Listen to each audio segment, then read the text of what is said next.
So, schönen guten Abend, herzlich willkommen zu Unzensiert.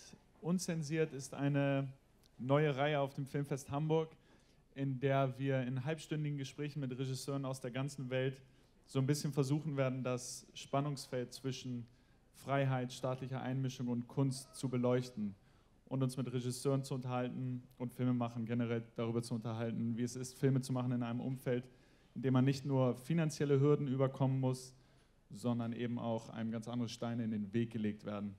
Den Anfang machen wir heute mit Sean McAllister, der neben mir sitzt. Sean ist ein unabhängiger Filmemacher, preisgekrönt aus England, der schon seit Jahrzehnten Filme in und über die arabische Welt macht. Und sein Film A Syrian Love Story wurde gestern Abend hier gezeigt. Wer den dann nicht gesehen hat, kann das noch tun am Donnerstag um 21 Uhr im B-Movie. Der Film geht um zwei politische Aktivisten und deren Kinder, und Sean begleitet die über 5 Jahre in Syrien und dann auch im Exil. Wir führen das Gespräch auf Englisch. Wer es nicht versteht, einfach mal dann zum Nachbarn sich drehen und die übersetzen das dann. Sean, thanks for being here. You've grown up in Hull with 6 sisters, I think. And you left school when you were 16 and then started working in a factory. How do you get from there to shooting movies in the conflict zones of this world? I never really liked the factory, and my skin didn't like the oil in this awful factory. My father had worked all his life in a factory, and I'd sort of followed him into the same pattern. And I think after about 18 months, I could see no future in it, and I retired. And then I tried to find my way in life and spent the next sort of 7 years sort of unemployed but working part-time, educating myself at night school and working in a factory a little bit for money, and eventually found a community centre that had a video camera. And actually one of the inspirations of factory life for me was characters. Because the thing that you do when you're really bored is enjoy characters. And so that's what I think initially attracted me to make films. And then how did you get to the Arab world? What's your fascination with that region of the world? Why do you keep going back? I made my first TV, when I graduated from the National Film School in London, I was given the chance to go and film in Baghdad. I knew nothing about Iraq, but it was a bit more exciting than Hull. So I said, yeah, I'll go. But I actually realized when I got there that I went there with lots of preconceptions that I'd taken, obviously, from the news, I guess, that there were going to be kind of people that would hate me because we'd just had this Gulf War in 1991. And actually, when I got there, I realized there was lots of people that really loved us, and there was a kind of connection to us and lots of characters that were similar to my friends up in the north of England. So then I kind of got fascinated to actually make films in the Arab world in the way that I would normally make them in England. Because usually the sort of films you see about the Arab world in England are sort of intellectual kind of films about the political situation, not character films that actually inform us about the real people and how they live. It's not like your films are not political, which we'll discuss, but so after Iraq, you went on to shoot movies in Yemen and in Syria lastly, and you went to Syria back in 2009, I think, for the first time. You probably didn't anticipate what would happen afterwards, the Arab Spring and the upheavals in the country. Was it safe to shoot before the Arab Spring in Syria? I was in as a tourist, so it was very safe. I just had a small camera and was just operating as though I was a tourist. And there weren't really any, because there was no danger of any overthrow of the regime, so there wasn't. They were quite laid back, really. It was only when the revolution began that it got very dangerous. But you didn't have an official permit when you went to Syria. You went in No. on a tourist visa, so you still had to hide shooting. No, because you could still be a tourist with a little camera. So you hid the fact that you were shooting a movie and you were just... I just played the tourist, yeah. Okay, fair enough. And then when the revolution began, it got so dangerous that the little camera was too dangerous and the telephone was too dangerous. So I bought some glasses with a camera here. And you could have, there's like a memory stick here.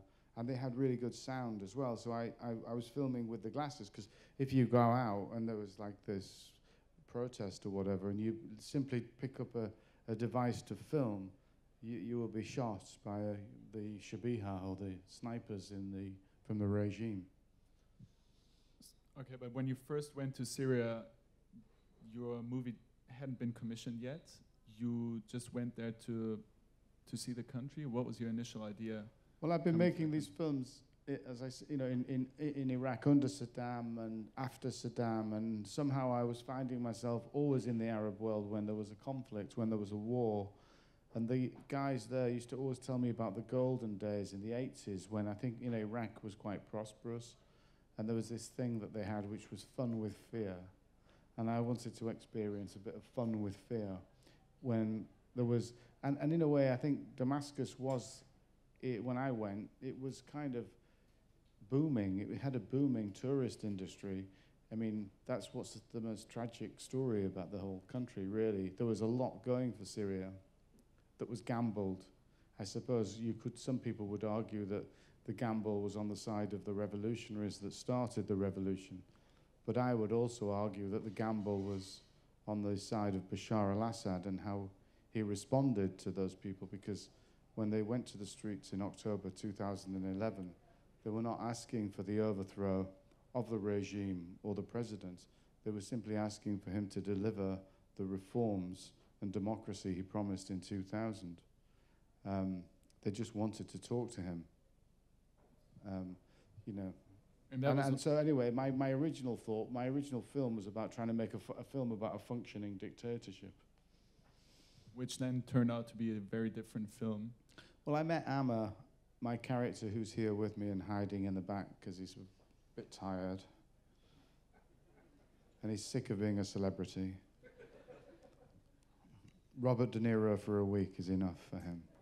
But that's an interesting story. So how do you find a protagonist in such an environment? Because I imagine it puts them in danger to be filmed. It puts you in danger all of a sudden because you are then officially working, or under wraps working at least. I think it is, and I think it's difficult getting the trust of people when you make a documentary anyway, in anywhere, to get the intimacy that I want inside people's lives, where you have the real, raw, naked truth of how people are. But inside a dictatorship, where they can be picked up and arrested at any point because of their association with a journalist, it's even more risky.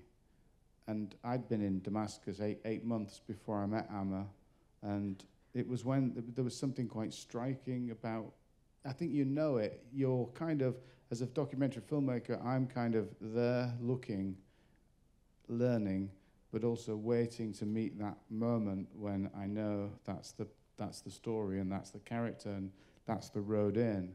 And when I met Amma, his story was so human in a way. So, and also he was willing to take the risk of allowing the camera in. It was also someone that I could enable. You want to find someone that you can give a voice to, and that really felt like that was the story worth telling. For those who haven't seen the movie, can you just give a quick synopsis of the movie? Amma's wife had been put in prison. Amma had met Ragda 20 years before in a prison. He's a Palestinian freedom fighter, and she was a Syrian revolutionary, and he'd seen her face battered and blooded when he'd been brought back from a beating. They made a little hole in the wall and kind of fell in love through this hole in the wall, and then came out of prison and married and had kids. But Ragda had carried on being political. Amma had sort of put his politics, or was trying to put his politics to bed for the sake of the family. And when I arrived, Ragda had written this book about their relationship that she tried to take to Lebanon to get published. And she'd been taken by the secret police on the border and incarcerated because there was an element of the book that was political, anti-Assad. So Amma was looking after his 3-year-old son, Bob, and his other 8-year-old son, Kaka. And it just seemed a completely unbelievable story that needed to be told, really. How do you then earn the trust of your protagonist in an environment where no one really trusts anyone? That's why it took 5 years to make. It took at least a year to win the trust of Amma, and then his wife Ragda. The revolution starts, and he starts organizing protests with the simple idea of getting his wife out of prison, hoping that there would be an amnesty for political prisoners. And sure enough, she comes out of prison, which was amazing. But then she's suddenly walking into my film saying, "Who the fuck's he?" And it took another year to win her trust. So then the revolution started, and you had to radically change the way you were shooting. You told us earlier you shot with secret cameras. How did you get the material out of the country? I would put it into my laptop and then into the waste, into the trash bin on the laptop, but I wouldn't empty the trash bin. And I would leave a copy with Amma on a hard drive, and I would be making these trips in and out of the country. And you had been shooting with Amma and his wife and his family for quite some time before the revolution properly started, and then you were arrested. Just after 4 months after Ragda is released from prison, I get arrested, and they have to flee to Lebanon. And because the security forces take my equipment with footage of Amma and Ragda, it was too dangerous for them to stay. So then they're in Lebanon, where I kind of pick up the story, and it wasn't even picking up the story, it was going out to kind of follow up and help them, really, because I felt desperately responsible. Is that something as a filmmaker that you anticipate? You know, you could be arrested, and then you prepare for that? Can you prepare for that? Well, I don't think I don't know. I mean, I got because people were being kidnapped and beheaded when I was filming in Iraq. So it's not something you want to think about too much. But I think, you know, of course, it's always a possibility you could be killed as well. But you don't think, I mean, I don't know, on the ground, when you're making the film, you're just making the film, I think. You don't want to think about those things too much. Does that, or did that change the way you worked in terms of practicalities? Of course, you had to leave the country, but also in terms of creatively, did that influence your work? Being arrested. Well, it influenced the film because I was deported. I can't go back to Syria. And they were then in Lebanon, but then their relationship started to falter away from the revolution. Ragda was in a post-traumatic kind of psychological mix-up and missing the revolution. And at one point, she'd left Amma with the kids in Lebanon to go back for 4 months to fight in Syria. And I had to go. I was then out with Amma, and it felt like we were back at square one, just as I'd met him when she was in the prison, because he was hopeless. There was no money, there was no prospect of work because he's not Lebanese. And I wasn't commissioned, so I didn't have the luxury of a budget to even help them. So I was I was just doing my best to You weren't commissioned. Does that give you more freedom or more restrictions in terms of the film you want to shoot? Well, it gives you more freedom because you haven't got some idiot telling you what to do. But in another way, if you've got no money, then that's not freedom as well, isn't it? It's a kind of catch-22. Yeah, exactly. But surely the film wouldn't have been made had it been commissioned earlier. Would have been a different film. It would have been a different film had it been commissioned at that stage. It would have been a film about maybe the Arab Spring, and the fact that it didn't get commissioned allowed me to continue. It was really a film that came about through my involvement with a family, really, where I get arrested and I feel responsible for them having to then flee the country, and also just because we became friends. And and then eventually when Ragda came back, after 4 months in Syria, she came back and they got asylum to France. And it felt like finally a happy ending, except, you know, sometimes the West isn't the happy ending for refugees. And the relationship then really started to break down. And they would call me up every week. One day, Amma would call me up, and I would have to go out. And then the other week, it would be Ragda calling me up. And I was the only reference point that they had to make sense of this idyllic world in the south of France, this beautiful town of Albi that they were living in the south of France. So I became like a filmmaker stroke bad marriage guidance counselor, you know. Did they ever blame you for having to leave the country? Did that change the relationship between you and your protagonists? Well, I thought they would, and I asked Ragda and I asked Amma separately about this, and I filmed it actually, because every time we show the film, it's the main question. And Ragda's resolute. The only person that she blames for anything is Bashar al-Assad. Let's talk a little bit about your role as a documentary filmmaker and maybe an actor in a political conflict. I don't think I'm taking away too much if I say your film plays into a Western-dominated narrative in which Assad is the dictator who is brutally suppressing his people. But as we know, yesterday at your screening, you had a heated conversation, let's put it that way, with people that were supporting another narrative, and there are surely other narratives out there. How do you reflect on that yourself while you're shooting? What narrative your documentary film should be supporting or should play into? Because you are shaping the way people see a conflict, of course. Well, no, I think it's just the people last night were asking me to just add to the title, "A Syrian Love Story, My Point of View." But I think that was just their way of not understanding that as a Western audience, I hope we all understand that everything is a point of view. Everything is subjective. There is no such thing as objectivity. So it is a truth. There are many truths. You can choose to film many, many truths. I spent 8 months in Damascus looking for the truth that I thought was the truth worth telling the world. When I met Amma, who was looking after his young sons on his own because his wife was incarcerated, that seemed to be the truth worth telling.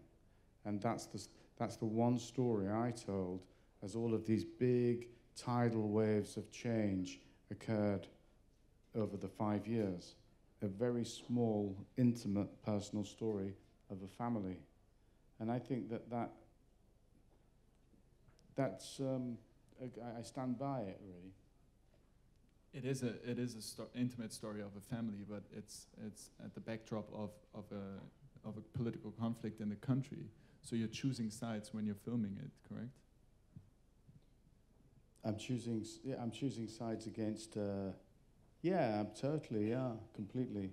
Having been actually inside the machine and seen the systematic torture of human beings in what was like an abattoir, a human abattoir, of where electrocution, cables, and all sorts of instruments that you don't even want to think about this evening are being used on other people 24 hours a day, then I take a side that in this modern age isn't acceptable. So would you consider yourself part documentary filmmaker and part political activist, or is that one? No, as soon as I cast the character, which is the story of Amma and his family, I surrender the screen to them. But you have to understand, my politics is in casting him. I know his politics. So I cast somebody that has the right political voice for the film. But once I've cast that character and that story, that's what goes on the screen. I don't really want to add my Michael Moore intervention to the story, in that way. I just simply tell a human story, but it's a very political human story, if you know what I mean. Yeah, sure. So I think that's the most effective way. And for me, the biggest triumph with this film, we've done quite well in the cinemas. The biggest triumph for this film is I've never in my career been on BBC One. It's an unthinkable thing that's just full of trash. This film was commissioned for BBC4 that gets about 200 viewers. And for the first time in the history of BBC Storyville, when the BBC One commissioner saw it, she upgraded it instantly to primetime BBC One because it actually works as a family human story that happened to just be Syrians at a time, because of the baby being washed up on the seashore and all of the topicality. It's all about timing, but my strategy is to, not disguise, but just to make all of the films into very engaging human stories that have political undertones. There's nothing worse when the commissioning editor susses that you're a lefty. It'll kick you out, you know. I think it was your son who once said to you, these people, and I think he was referring to the subjects of your film, should fight for their own freedom. It's not necessarily to do with us. What did you answer? He actually said, just before I walked into a massacre, where they were opening fire, I was inside the camp in the revolution in Sana'a in Yemen. He actually said, "There's no need to die." And when you look into the eyes of your son on Skype, telling you that before you walk into such a scene, it is quite a sort of harrowing moment. There isn't any need to die, and that is a constant conflict. There's no answer. I mean, I do think that we should be put family before career, but I'm guilty of sometimes not doing that. Exactly. You keep going back to that region and put yourself in danger in dangerous conflicts. What motivates you? Is that a political agenda that you have, or are those you think you only find those stories in that world? I think I feel fulfilled somewhat with the Arab world. I've made a few films in Iraq. I've made a film I'm very happy with about Yemen, and the Syria film I'm very happy with. I feel I want to find safer places to film, like the north of England. Actually, there's nothing more dangerous than the north of England on a Saturday night. For anyone that's been drinking in my city, I come back when I've been filming in Baghdad, they say, "Gosh, what's it like to be back? You must be so scary when you're in Baghdad." I said, "There's nothing more scary than being here on a Saturday night. Forget Baghdad."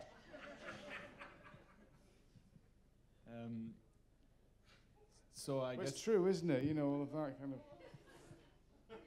So your next film won't be. And we were screening in York because Amma came over. We got some great photographs of Amma.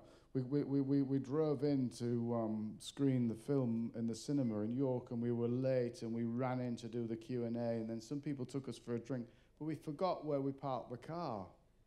And we went off for a drink with these people, and we ended up kind of having a big drink, actually. And then we were like, "Where's the fucking car?" So we ended up running around the place, but it was a Saturday night, and Amma was climbing over these women that were just like vomiting and all over the streets. It's like, "What is this?" And I said to him, "It's freedom. This is the freedom you've been looking for. You found it." Did you really want it? It's true, isn't it? When you see it through somebody else's eyes, it's shocking and also quite sad. Do you think there will be freedom in Syria anytime soon with recent developments? Do you still have contact with people in Syria right now?